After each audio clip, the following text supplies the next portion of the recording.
it's the coaching carousel. 6 jobs opened when the season ended, and now 5 of them have been filled. The Houston Texans, the only one remaining. And Detroit hired Dan Campbell, Rob. He was the assistant head coach in New Orleans for the past, 5 years or so? And he's a former Lion. He played played for the league. Lions. Yep. He sounded like a football player today. Yeah, he did. But his press conference in Detroit, his introductory press conference, is just got people going crazy, and here's why. This team is going to take on the identity of this city. This city's been down, and it found a way to get up, all right? And so this team's going to be built on, we're going to kick you in the teeth, and when you punch us back, we're going to smile at you, and when you knock us down, we're going to get up. And on the way up, we're going to bite a kneecap off, all right? And we're going to stand up, and then it's going to take 2 more shots to knock us down. And on the way up, we're going to take your other kneecap, and we're going to get up, and then it's going to take 3 shots to get us down. And when we do, we're going to take another hunk out of you. Before long, we're going to be the last one standing. Oh, go ahead, Rob. Go ahead. It sounded like an episode of Hee Haw. What was that? It actually sounded like some type of science fiction What where they was eat that? each other. Chris, that's winning the press conference? People No. are going out. Did they go on Lions.com and order season tickets after hearing that? He sounded like a high school coach. It was embarrassing. What's his name? Dan Campbell? No soup for you. I mean, what was that, Chris? That was embarrassing. It was not what I wanted to hear. I worked in Detroit for 20 years, 2-0. I heard. You wish you could write it. Well, I guess You you know can it. for dance band, but man, I I know you. I would've wish. tore into it. Well, I mean, Chris, this was like. I remember Rod Marinelli when he came to town, and the rah, we're gonna do this, and talking all that football stuff, and what we're gonna pound the rock is what Rod said. Everybody can say, what does that mean? We're gonna pound the rock. And then Marty Morningwig came in, him and Matt Millen, and they had motorcycles, and they were mad at the practice, and they got on their Harleys, and drove off during a practice at training camp that they were disgusted by the practice. None of that stuff matters. What was their record? Yeah, exactly. And the Rod Marinelli pounding the rock, they went 0-16 under Rod Marinelli. And here comes Dan Campbell with some biting off kneecaps. What? I know Rex Ryan likes the toes, but what does this have to do with football? Well, Rob, and here's the thing. You said he sounds like a high school coach. Even in high school, the players, if they heard their coach saying this, like when I played in high school, if we had heard our coach saying this, we would have been cracking up. That would have been jokes for days, obviously behind his back in the locker room, but that would have been jokes for the whole season. Heck, your whole high school career, you would have been laughing about that. And look, I like the old, you know this, Rob. I'm with the old school stuff. I'm with hard coaching. I'm fine. I think we have gotten too soft in a lot of ways as a society and in football and all that. So I don't mind that a hard-nosed guy, as some people have called him, a football guy. But this was just bizarre. I mean, eating off kneecaps. And here's what I got to say, Rob. It's the same thing I said about Joe Judge. Joe Judge he didn't go as far as eating off body parts and stuff like that. Right. But he was, taking the names off the back of the jerseys in practice and, hard-nosed guys making players and coaches run laps when they made mistakes in practice. That old school stuff. And here's what I said about him. And here's what I'm saying about Dan Campbell. You better win. You better win. Because if you don't, you're going to look like an idiot. People will mock you. Now, you always got to win, but when you come out and do things like this, it just amps up the pressure even more. Because now people are really watching you to see if that stuff works. Oh, you're different. You're old school. You're going back in the day. And Is it Chris, going to work? Here's the other thing. If you're a Lions fan, you got to say to yourself, okay, here's the Lions. Haven't had a lot of success picking coaches. Things haven't worked out. They've given a lot of guys their first opportunity. And then this is the introductory press conference. And then you start to do your research and find out more about them. And Dan Campbell, right, one of the few head coaches hired, without offensive or defensive coordinator experience. Yep. Never called plays. Was hired more with his motivational kind of techniques and general philosophy, Chris, than leadership and X and O's, like X's and O's. That's dangerous because it's nice. That rah-rah goes but so far. I remember the year the Lions went 0-16, and Roger Goodell came to Detroit, and there was a press. I can't remember, he was in town for something, and he spoke to the media. I was there.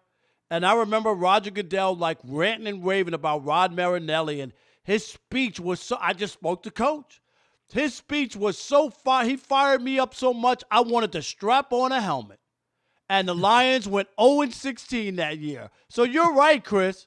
It's about winning, and it ain't about biting off kneecaps and trying to paint a picture or make an identity for your team before you even suited up. And you even got your squad and your roster together. Come on, man. Why are you doing that? Some of this in him, right? Who's practicing that? Matt Patricia. Yes. Wasn't it about practicing outside? And obviously you're going to practice remember outside. The players turned on him, Chris. Right. And it was the same, remember him at press conferences with the reporter, embarrassing reporters and stuff. Like, again, you act like that, you got to win. It's as simple as that. And here's the other thing, Rob. Who's winning? With these young hotshot coaches that we like, Matt LaFleur, is he winning with motivational tactics or X's and O's? X's and O's. Now, granted, he's got Aaron Rodgers, so I'll give you that. But still, you can see a marked difference between them under LaFleur versus them under Mike McCarthy. But with Sean McVay, when he went to the Rams, was it motivational speaking or X's and O's that got them to the Super Bowl? It was about X's and O's and how, where we saw Jared Goff, Chris, under Jeff Fisher, right? He was a bust. Yep. And he turned that offense around, and what did he do? They had the 5th greatest offense in the history of the NFL and went to the Super Bowl. That's what we're talking about. So, so trying to win the press conference or getting people fired, I get it. He's a football player. I don't know. You know what? I'm going to give the guy a chance. I'm not saying this is a flop and he ain't going to win. That's not what we're saying. Good. You're right. But this ain't the way. Don't you feel like you better be now? Because now you're putting extra attention on yourself. Everybody is looking at this. And as you said, Rob, it may have even made people dig deeper into your – wow, he never called plays? Right. He's never been in charge of a defense or an offense, Chris. Oh, and how about this? And he got 6 years? He got a 6-year deal. How? Which is crazy. I'm not hating on him. Good for him. But this dude could be tremendous or he could be horrible. 6 years? That doesn't make sense to me. I'm surprised, too. This will be interesting to see. I don't know. Maybe fans like this, Chris. Maybe the listeners out there, they think it's cool to have a coach that sounds like a football player and fired up. Is that what gets you going? If you're in Detroit, do you run out and buy tickets? To me, more like kind of what he was in New Orleans, like the assistant to the head coach. Or, like when, every staff, I remember high school, we had coaches like that, but they weren't the head coach. Right. They were the guy, the players like that was, the young assistant fresh out of college that everybody could relate to, and he was rah-rah like that. But this will be interesting. Like you said, we'll give him a chance. We'll see what he can do. I actually would like to see the Lions be pretty good for once. But don't hold your breath. Know. Okay. No, I'm not. Believe me. All right, 877-99 on Fox. 877-996-6369. Your turn to weigh in. Are the Lions setting themselves up for disaster with Dan Campbell? Do you like it, love it, hate it, what? All right, let's kick it off with Greg in Montana. You're on The Odd Couple, Fox Sports Radio. What you got, Greg? Hey, gentlemen. Good afternoon to you. It's about 30 degrees here in Montana today. My goodness. Me being a Bears fan, I love the fact that this guy's going to be coaching in Detroit for 6 years because we get to play him twice a year. The Bears can't be any happier than that. What did you make of the press conference, Greg, though? I mean, were you like, what is this? Well, I'm old school, but that's way too old school. I'm surprised you know, if you lived in Detroit, Rob, you would have moved after hearing that press conference. You'd have moved out of the town. I would have moved to Windsor, Canada. I would have gone over the border. Yeah, there's old school, and then there's just plain don't make no sense old school, and I think that's where he's coming from. We love you guys. Thanks, Greg, thanks, in Montana. And appreciate it's a good chance. And I don't want to, no, we're not put a trashing damper him. on the guy, but I'm just saying he might not make 6 years. Yeah. Good chance. Well, it's hard. How many coaches make 6 years, Chris? Not most. That's why you wonder why in the world they could have gave him 4. Or you give him 3 with an option for a 4. Right. And then you know what? If you have success, you re-sign him. I agree. Albert in Bakersfield, you're on the Odd Couple, Fox Sports Radio. What's up, Albert? Yeah, hey, no offense, Rob Parker, but, it's not about you strapping on a helmet after you hear an opening press conference. The guy was just making a statement. He didn't say anything about wins, about making the playoffs, the Super Bowl. He was just making a statement to other teams that were going to play the Lions, that they're going to go toe-to-toe with them. No, he said he was going to bite their kneecaps off. Come on now. What is that? Look, don't you're say right about the intent, but why do you have to go that far? That just seemed bizarre. What did that mean to you? We're going to bite your kneecap, and then when we fall back, we'll bite off another piece. What does that mean?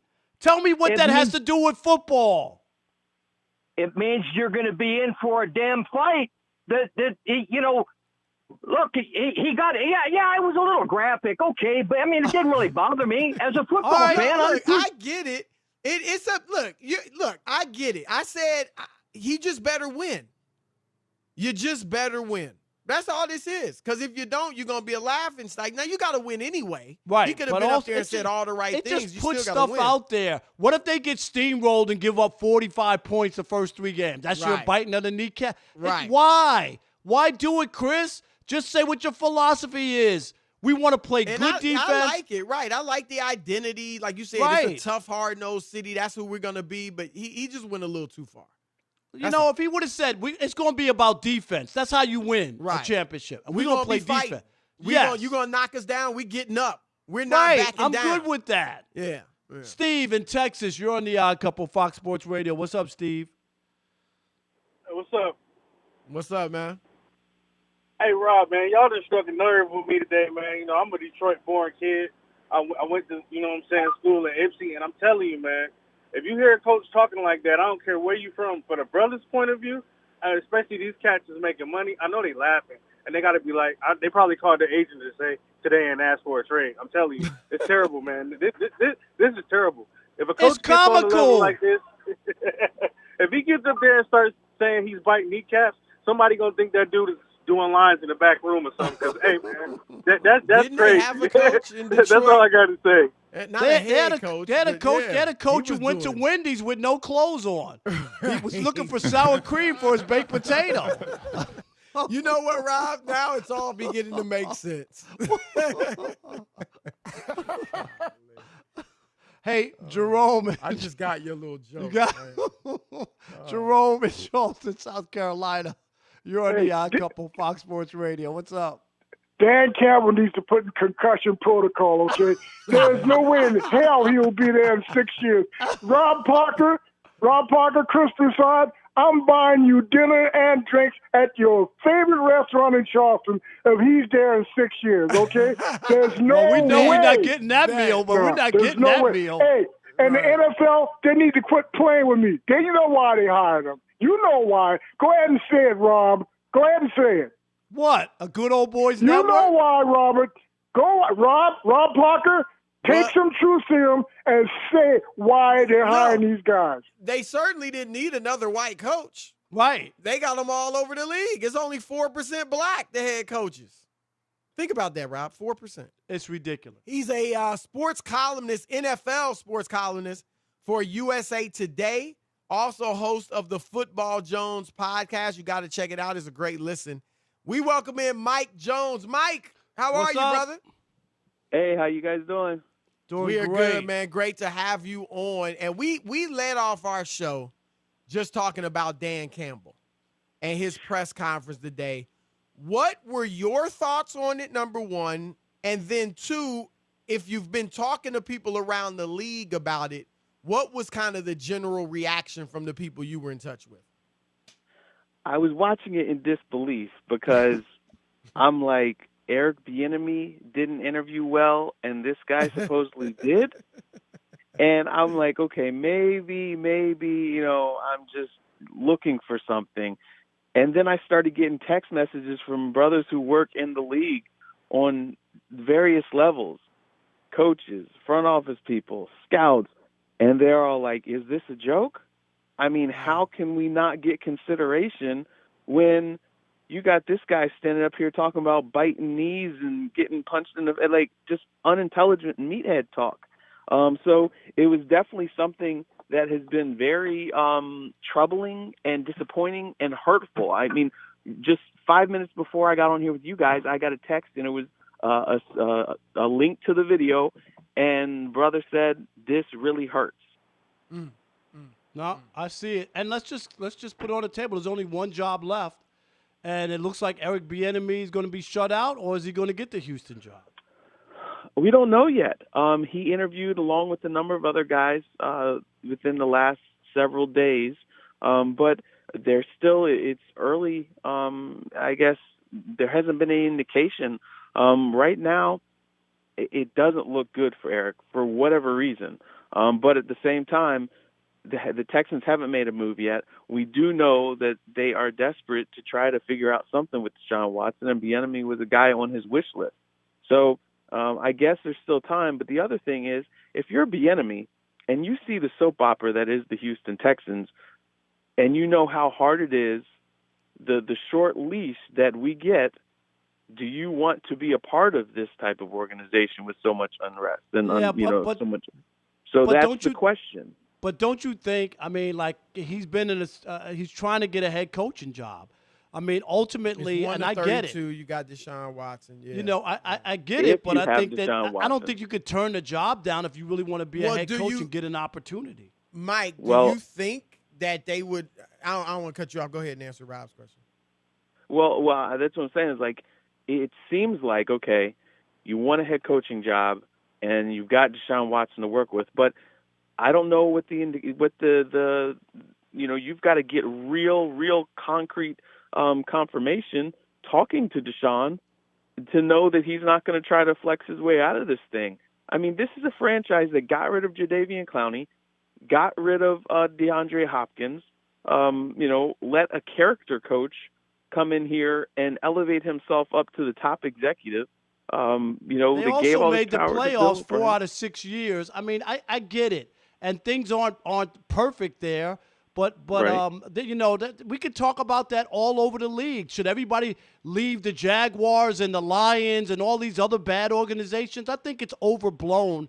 And don't get me wrong. I mean, I'm not saying Houston does everything right, but imagine being in Detroit where they've won one playoff game since 1957. I mean, I right. just don't understand. At some point, maybe you can fix the problem. And if you're right. Eric Bieniemy and you can go to Houston and get them to the Super Bowl, people will realize what a coach you are. I don't know about turning down a job because it's not perfect. Most jobs aren't perfect. And most of the time when you get a new coach, you know what? That means that the team was bad. That's why you got a new coach. Well, look, didn't Steve Wilkes think that he could go in there and clean up things in Arizona? Of course, 1 year is not fair. We know that's right. terrible. That's terrible. Well, look about Vance Joseph there in Denver, I mean, Anthony Lynn really had that team progressing down the stretch of this past season. And, I mean, what did he get? Mike, I'm going to ask you, I'm going to keep it real. Is there any feeling among black coaches, executives, even players in the league that, let's just keep it real, there's not that many white players on the field other than right. quarterback, and now you got a lot of black quarterbacks coming up. Is there a feeling that this is their place? This is their place in the game as whites, coaching. Like they're not going to be on the field much anymore. So we're going to keep is there talk of that? Like, because Rob, you brought it up the other day when Jimmy the Greek You said, Yes. decades ago said, well, if blacks start playing quarterback, there's not going to be anything for the white guys to do. I'm telling you, we this should a get thing? that tape. Is this a part of that? Is there any talk of this being a part of that? I know it's not a fact, but that, Right. this is a version of that. Right. There is no concrete, there is no fact, but I have had people say the same thing to me. And it's like, look, okay, they can hold on to this one thing. Are they afraid of giving over control? Because when they look around, we're continuing, if we get the opportunity, we continue to excel. And some people do think that. I don't know if it's that or if it's just good old boys wanting to take care of their guys. I mean, like, look in Detroit, their team president was a former, teammate of Dan Campbell. So, he's going to, make sure, or somebody high up in their office, friend of his. So guys are always taking care of their buddies. Look at the networking that goes on. Nobody really wants to look outside of the box. They're all looking, you see guys hiring their buddies' sons, guys hiring guys who hired them before at previous stops. It's a lot of back scratching going on, and nobody wants to look outside the box and consider a fresh approach. I mean, look at even Washington hiring, bringing in Marty Herney because he worked with Ron Rivera. When Marty Herney had a losing record as a GM, never had back-to-back winning seasons, but they still brought him in because they're familiar with each other. It just doesn't make a lot of sense. And the standard, when you put together a good body of work and you're not considered, it's very frustrating for black people. Yeah, it's a tough thing, and I don't know how you fix it. I told you before when the NFL brought in the cookie rebate and coupons and all that other stuff, that ain't going to change it. The only way it changes is if players have to fight against it and just say we want opportunities when we're done playing, and we're not going to allow this to continue to happen. This has been bad, and to think that, on the heels of what went on in 2020 and Black Lives Matter, I'm serious. Like that there would be 6 openings and nobody black would get a job. Like that's mind-boggling to me. It is, and it's frustrating too. And look, I know a lot of players who had conversations with their GMs, their team presidents while they were playing, as they were getting ready to retire. They were given the impression that, okay, yeah, we're going to bring you along as a coach. We'll bring you along as a front office guy. Once they retired and hung them up, all of a sudden thing changed. You know what? You probably need some experience on a lower level. Then we'll get back to you. You can't trust anything. Even if you're a player and you try to demand that, look, we want to see a change. These owners, these team presidents, they just smile and nod and then do whatever they want to do. Wow. Well, that's Mike Jones, USA Today NFL columnist. Great stuff, Mike. He's also the host of the Football Jones podcast. We appreciate it, man. Good stuff. I got a Jones, but it ain't for football. I mean, I'm sorry. No. Good talking to you guys. Thanks for having me. Just blow that off, man. Just blow that off.